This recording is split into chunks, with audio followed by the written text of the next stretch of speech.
Bem, boa tarde pessoal. Vamos lá, boa tarde para mim, né? Na verdade eu não sei qual horário que vocês estão estudando, mas eu espero que todo mundo esteja estudando aí. O que eu vou apresentar para vocês agora é o modelo básico do átomo. Na verdade é uma continuação do nosso estudo. Agora vocês vão entender por que eu pedi que todo mundo tivesse a tabela periódica no caderno. Agora a gente vai começar a entender toda a estrutura da tabela periódica, como é que ela se organiza, entendeu? É um estudo bastante grande ali. É igual eu falo, tabela periódica não é para decorar.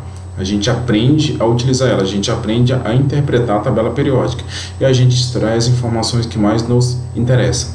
Entendeu? Qualquer dúvida, tendo nessa aula aqui que eu vou mandar ela para vocês, perguntem lá no fórum, inclusive sobre a lista de exercícios, manifestem sobre elas. Os que têm mais dificuldade, mandem lá, que quando eu mandar a resolução eu priorizo determinados exercícios, com base na dificuldade de vocês. Então, vamos lá. Agora, esse conteúdo, ele envolve um pouquinho de cálculo, de um pouquinho mais de análise, mas não é algo de outro mundo. É só soma e subtração, no geral. Mas, com o passar do tempo, à medida que a gente for fazendo exercícios, vocês vão entendendo. Bem, isso aqui é só uma pequena revisão sobre os modelos atômicos. A gente viu todo o histórico dos modelos atômicos lá, a contribuição de cada cientista. Dalton, por exemplo, conhecido como bola de bilhar. Bola de... Aqui, ó. Tá ficando muito bom aqui não, mas você já tem anotado aí. Isso aqui é só uma revisão. Bola de... Aqui, ó. Ficou muito bom não, mas tá. Bola de bilhar, em que ele dizia o quê? Que o átomo era uma esfera indivisível, indestrutível, maciça, e que cada elemento químico ali tinha uma representação diferente.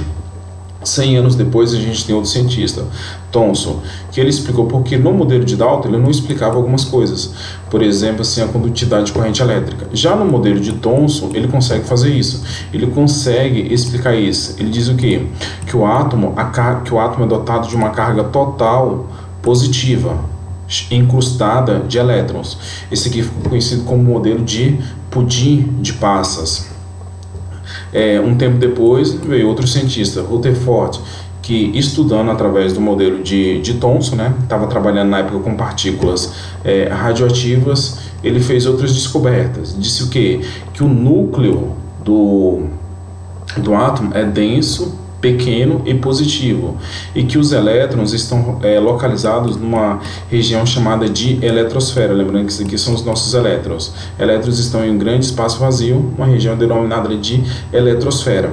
Esse modelo de Rutherford posteriormente foi aprimorado por Bohr. Aqui ele dizia que os elétrons estavam em volta.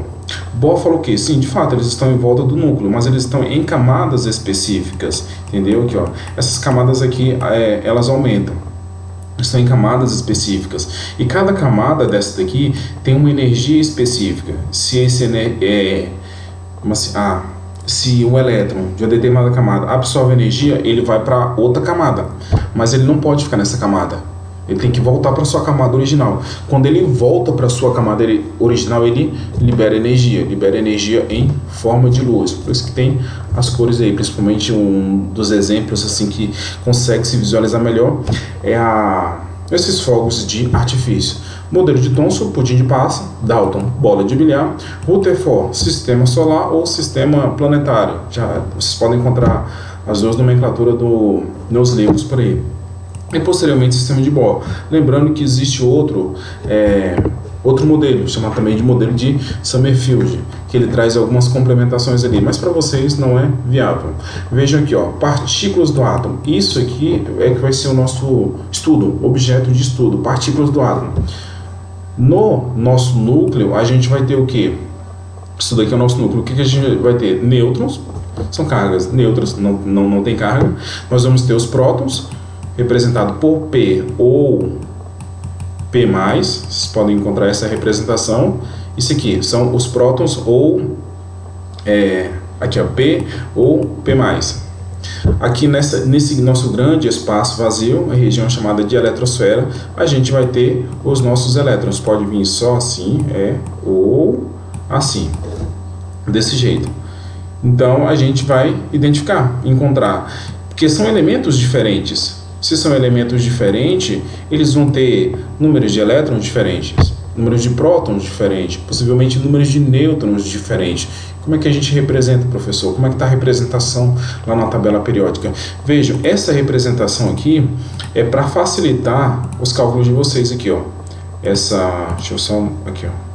Essa representação aqui é para facilitar o cálculo e até mesmo a visualização. Quando eu for passar algum tipo de atividade, algum teste assim, eu vou passar nessa representação aqui para vocês. Mas cada tabela periódica tem uma representação diferente. Normalmente, por exemplo, isso aqui, considere que x aqui seja um elemento hipotético. Às vezes o número atômico está aqui em cima aqui. Qual a representação para o número atômico, professor Z? E o número de massa está onde? Está aqui embaixo. Ou às vezes bem aqui, ó. Bem aqui do x aqui. Então, mas elas trazem um índice. A tabela periódica lá em cima traz o índice lá, em que ela vem dizendo o que é o número atômico e o que é o número de massa. Mas no geral eu vou adotar essa representação aqui para quando eu for cobrar de vocês. X, que elemento é esse? É um elemento qualquer. Depois a gente só substitui. O valor que vem em cima é o que? É o meu número de massa. E o valor que vem aqui embaixo é o que? O meu número atômico. Aqui, por exemplo, pode ser tanto desse jeito aqui, quanto desse jeito aqui. A diferença é que ele só trocou a posição do número de massa. De um lado está do lado esquerdo, em outro momento aqui está do lado direito. Mas o número atômico permanece o quê? Permanece embaixo. Vocês podem encontrar esses dois tipos de representação. Professor, mas e esse número atômico que o senhor está falando? Esse aqui, ó, número atômico. Imagine um elemento qualquer, por exemplo assim, eu vou desenhar um aqui, ó, hidrogênio. O número atômico do hidrogênio é quanto? 1. E o seu número de massa é quanto também? 1. Hidrogênio, número atômico 1 e número de massa também 1. Mas, professor, tá, aí isso aqui, por exemplo, se dessem para você só o número atômico e perguntasse qual é o elemento, você vai lá na tabela periódica e vai caçar o número atômico igual a 1. Por quê? Porque a tabela periódica está organizada com base no seu número atômico. E o número atômico, qual é a representação do número atômico? Z. Z é a representação do número atômico. Z, número... Ficou grande aqui. Z, número atômico. Deixa eu só... Aqui, ó. Só apagar aqui. Pronto. Z é o número atômico. Mas o número atômico é o mesmo que o meu número de prótons. Então, se uma questão, por exemplo, se fornecer para vocês o número de prótons, é a mesma coisa que o número atômico. O número de prótons é o número de cargas positivas que está lá no nosso núcleo lá. Então, fornecer o número de prótons é a mesma coisa que o número atômico, que também é a mesma coisa que o meu número de elétrons, mas somente se esse meu átomo for neutro. O que quer dizer se um átomo é neutro? Professor, aqui, ó. Se ele é um átomo neutro, quer dizer o quê? Que ele não tem nenhum tipo de carga. Nenhuma carga positiva e nenhuma carga negativa. Esses são os nossos íons, que é objeto de estudo também. Mais na frente eu explico para vocês. Mas vejam, se nessa porção aqui, nesse quadradinho aqui que eu desenhei, não tiver nenhum tipo de carga, nenhuma carga positiva e nenhuma carga negativa, você fala que o seu átomo está neutro. Está neutro. Então, se ele está neutro, o meu número atômico, Z, é a mesma coisa, eu vou ter o mesmo número de prótons e também vou ter o mesmo número de elétrons, tá? Número atômico, então, fechando. E o nosso número de massa que vem em cima? Número de massa representado pela letra A. O número de massa vai ser o quê? Vai ser o somatório do meu número atômico, aliás, meu número atômico com o meu número de nêutrons. Normalmente, o número de nêutrons, ele não dá. Não vem a representação, você deve deduzir, você deve encontrar ele através do cálculo. Mas vejam aqui, vou colocar aqui, ó, vamos passar. Não, aqui, por exemplo, depois, tem mais alguns exercícios na frente, nos próximos slides, a gente vai calcular, a gente vai encontrar um por um aqui. Mas muito bem, número de massa é igual ao quê? Z mais N. Meu número de prótons é a mesma coisa que o meu número atômico, que é a mesma coisa que o meu número de elétrons, se meu átomo estiver neutro. Organização da tabela periódica. Vejam, se eu dou, por exemplo, assim, um elemento X qualquer para vocês e digo assim, o número atômico desse aqui, que está aqui embaixo aqui, é 10. Aí eu pergunto, que elemento é esse daqui? É um X qualquer, X. Não tem nenhum elemento aí na tabela periódica que vocês vão encontrar com X. Eu pergunto, que elemento é esse aqui? Como é que vocês vão descobrir? Vocês vão lá na tabela periódica de vocês e contar. A tabela periódica é organizada com base nos números atômicos. Ela vai começa desde o número 1 ali, até aqui embaixo aqui, ó, 118. Na verdade, a gente tem outros elementos, eles não estão aqui representados, entendeu? Depois eu vou ter uma explicação para isso. Depois, mais à frente, eu falo. Então, eles estão organizados com base no número atômico, que vai do 1 até o 118 aqui. Número atômico 10. Onde é que eu vou encontrar ele aqui? Vejam que cada tabela tem uma sua representação. Essa aqui é a tabela oficial, tabela da IUPAC, que é o órgão aí que coordena, passa todas as diretrizes para a área da química. Eu só adotei aquela representação anterior porque é aquela que vocês encontram nos livros didáticos. Então, para não confundir, e aquela é a forma que eu vou cobrar. Mas aqui serve para vocês identificarem o número, encontrarem os elementos. Vamos lá, deixar de conversa aqui, ó. Número atômico 10. Aqui, ó, 1, 2, 3, 4, e assim vai, 5, 6, 7, 8, 9, 10. Número atômico 10, tá aqui, ó, número atômico 10, quem é? Meu elemento aqui, ó, neônio. Esse aqui é o meu elemento, com o número atômico 10. É assim que vocês vão encontrar na tabela periódica. Se eu botar um Y qualquer lá e dizer que o número atômico dele é 5, por exemplo. Quem tem o meu número atômico 5 aqui, ó? Tá aqui, ó, 5, boro. É assim que vocês localizam. Eu falei sobre os cálculos, né? Sobre a representação. Lembrando que o que vem em cima é o meu número de massa, representado por A, e o que vem embaixo é o meu número atômico, representado por Z. Se é um elemento neutro, eu não tenho nenhum tipo de carga aqui, seja ela positiva ou negativa, eu digo que o meu número atômico também é igual ao meu número de elétrons, que é a mesma coisa também que o meu número de prótons, que é o meu número de cargas positivas. Então, vamos preencher essa tabela aqui. Número atômico, né, que está embaixo, Z, quanto é que é? 15. Ficou muito bom esse 15 aí, não. Apaga ele. E vamos ver se o próximo fica melhor, né? Porque vai ficar dito, 15. Aqui, ó. Vamos ver se fica melhor agora. 15. Tá melhorzinho. Aí. Número atômico, 15. E o meu número de prótons? Ele não está neutro? Esse elemento aqui, no caso, não está neutro? Não estou vendo nenhum tipo de carga, nem positivo ou negativo. Então vai ser quanto também? 15. 15. E o meu número de elétrons? Não é neutro? 15 também. 15. Aqui, ó, 15. E o meu número de massa é o valor que está em cima. Quanto é que é aqui no caso? 80. Agora aqui a gente deve descobrir o número de nêutrons. Mas como é que eu descubro esse número de nêutrons? Tem aqui, ó, a fórmula assim, ó. A igual a Z mais N. Se eu quero o número de massa, eu somo o número atômico mais o número de nêutrons. Se eu quero o número de nêutrons, eu só inverti aqui, ó. Eu só fiz todas as deduções possíveis para essa fórmula aqui. Se eu quero o número de nêutrons, é o quê? É A menos Z. E se eu quero um número atômico, por exemplo, tem algumas questões que não fornecem, que vocês devem deduzir, é o quê? É A menos N. Mas aqui eu quero descobrir só o número de nêutrons, né? Então vamos lá. A vai ficar... Vou substituir logo direto. Borracha. Aqui, ó. A igual a Z mais N. O número de massa eu tenho? O número de massa eu tenho, 80. 80. Igual a... Meu número atômico que eu tenho? Tenho 15. Aqui, ó. Vai ser mais N, que é o número de nêutrons, e eu não tenho. Como é que eu vou resolver isso aqui? Simples. Vou passar número para um lado, letra para o outro. N vai ser igual a 80.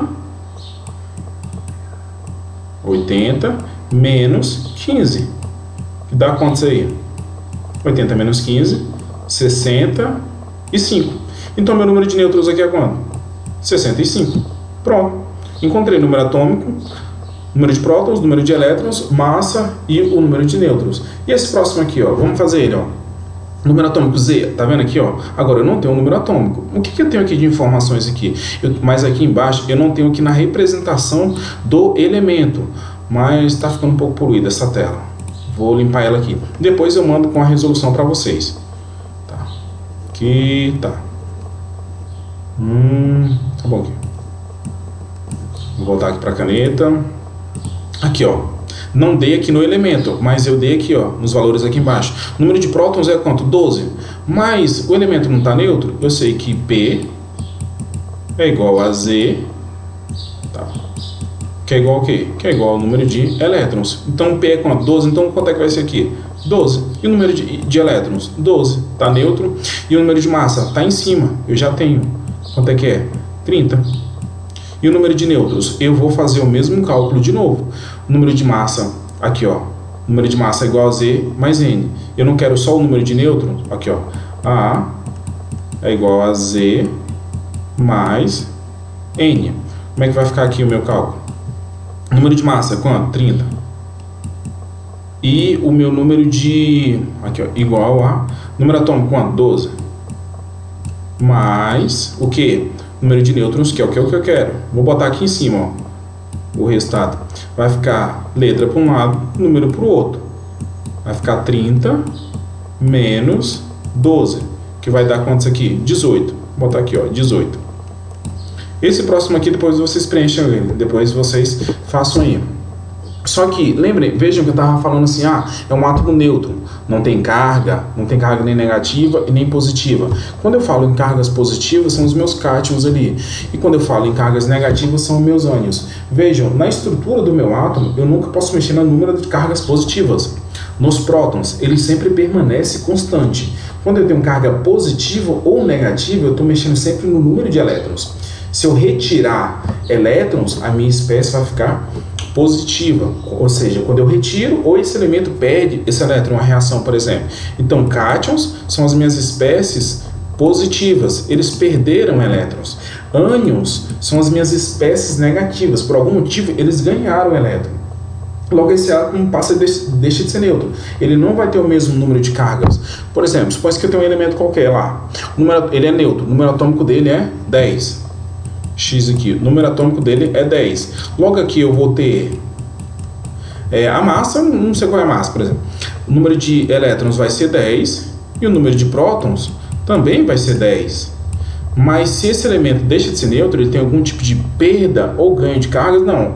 Por exemplo, se ele perder um elétron, isso aqui vai ficar o quê? Positivo. E se ele ganhar um elétron, professor, vai ficar negativo. Isso aqui vai mudar. O número de elétrons agora vai ser diferente, porque ele perdeu ou ganhou. Aqui embaixo tem alguns exemplos, ó. Nós temos o alumínio. No caso aqui é mais 3. Quer dizer o quê? Que ele perdeu 3 elétrons. Nós temos o cálcio.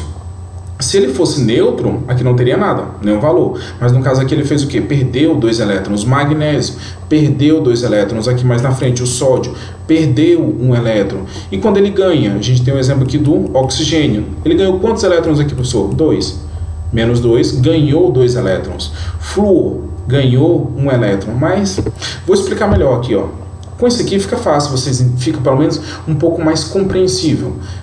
Dá para visualizar um pouco melhor. Quando eu falo assim, professor, como é que ele perde um elétron, em vez dele ficar negativo, ele fica positivo?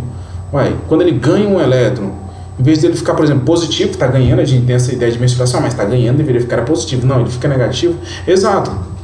Aqui, ó, compreendam aqui, ó. Esse aqui é o meu cátion simples, um elemento simples. O magnésio na sua forma neutra. Isso aqui é a sua forma neutra, não tem nenhum tipo de carga aqui em cima. Vamos ver o que acontece quando ele está perdendo, por exemplo, 2 elétrons. Imagine o seguinte aqui, ó. Para cada carga positiva tem uma negativa. Então, se eu tenho mais 1 e menos 1, o total aqui vai dar quanto? 0. Mais 1 com menos 1. 0. E assim vai, mais 1 com menos 1, mais 1 com menos 1. Veja que para cada carga positiva tem uma negativa. Tudo isso aqui no final vai dar o quê? O que de 0? Ou de o que de carga? Tudo 0. Mais 1 com menos 1, 0. Mais 1 com menos 1, 0. Mas, e professor, e se por acaso ele perder 2 elétrons? Vamos ver aqui, ó. Isso aqui, ó, mais 1 com menos 1, 0. Mais 1 com menos 1, 0, 0, 0, 0. Até aqui ficou todo nulo para trás, certo? Mas ele perdeu 2 elétrons. Veja aqui embaixo, ó, perdeu 2 elétrons. Se ele perdeu 2 elétrons, o que me sobrou aqui a mais aqui deu de diferença? 2 cargas positivas. É por isso que quando um elemento ele perde 2 elétrons, ele fica o quê? Ele fica com excesso de cargas positivas. No caso aqui do magnésio, eu tinha essa parte de cima aqui, que é o meu átomo neutro. Veja, eu tinha 12 cargas positivas e 12 cargas negativas. O total ali dava o quê? Dava 0. Só que aí, esse meu magnésio, ele perdeu 2 elétrons. Ao perder 2 elétrons, eu fiquei com 2 cargas positivas a mais. Não deveria, ele deveria estar neutro. Por isso que ele fica o quê? Com Mg, aqui ó, Mg mais 2. O que representa? Depois, vocês estão entendendo aí, qualquer coisa vocês anotam depois. Mg mais 2, isso quer dizer o quê? Que eu tenho o quê? duas cargas positivas a mais. Quando o átomo perde elétron, eu nunca mexo nas cargas positivas. Elas sempre vão permanecer as mesmas ali. Então, quando ele perdeu 2 elétrons, eu fiz o quê? Tenho 2 cargas positivas a mais. E nos ânions, professor, que são as cargas negativas? Vamos ver aqui, ó, oxigênio. Aqui está o meu átomo neutro. Vejam, eu tenho a mesma quantidade de cargas positivas e negativas. Então, acaba que ela se anula. Positivo com negativo, 0. Positivo com negativo, 0. Mas e se meu átomo agora ganhar 2 elétrons? Vejam aqui, ó, até essa porção aqui anulou, positivo com negativo. Só que agora aqui, ó, veja, ele ganhou 2 elétrons. Ele tem o quê? 2 elétrons a mais. É por isso que ele vem aqui, ó, oxigênio menos 2. O que significa esse oxigênio? Não ficou muito com esse aqui, não. Oxigênio menos 2 significa o quê? Que ele está o quê? Com 2 cargas negativas a mais do que ele deveria ter. Por isso a representação aqui, ó, menos 2. Com o tempo, vocês vão pegando. Isso aqui são apenas conceitos iniciais. Vou resolver um desses aqui e os demais eu deixo para vocês. Aqui, ó, representação, número atômico é quanto? 11. É o que está embaixo. Aqui, vejam, o número atômico é a mesma coisa que o número de prótons. Isso aqui deu 11, aqui é quanto? 11. Só que agora, o número de elétrons vai ser igual? Não, não vai ser igual. Por quê? Porque é uma espécie carregada positivamente. Quando é positivo, é um cátion. Quer dizer o quê? Opa, se eu tenho um mais um ali, quer dizer o quê? Que eu perdi um elétron. Logo aqui não vai ser 11, vai ser quanto? 10, já que eu perdi um elétron. E o meu número de massa não é alterado. É quanto? Vai ser quanto? 23. E o meu número de nêutrons vai ser o quê? Aqui, ó. Essa fórmulazinha aqui embaixo aqui, que nada mais é do que a dedução esse aqui. O número de nêutrons é o número de massa menos o número de... É o número de massa menos o número atômico, que é 11 aqui. 23 menos 11 vai dar 12. Esse aqui é o meu número de nêutrons. A nossa aula já está ficando um pouco grande. Vocês façam esses aqui e completem com a lista de exercícios. Entendeu? Eu vou mandar uma lista para vocês e eu sugiro que vocês realmente, de fato, tentem. E as dúvidas que tiverem lá, os exercícios que não conseguirem, mandem lá no fórum. Se manifestem lá no fórum. Não tem problema errar. O problema é você permanecer no erro e continuar no erro. Mandem lá, que quando eu for resolver, eu dou preferência para esses exercícios. Então é isso. Bom estudo e estou à disposição.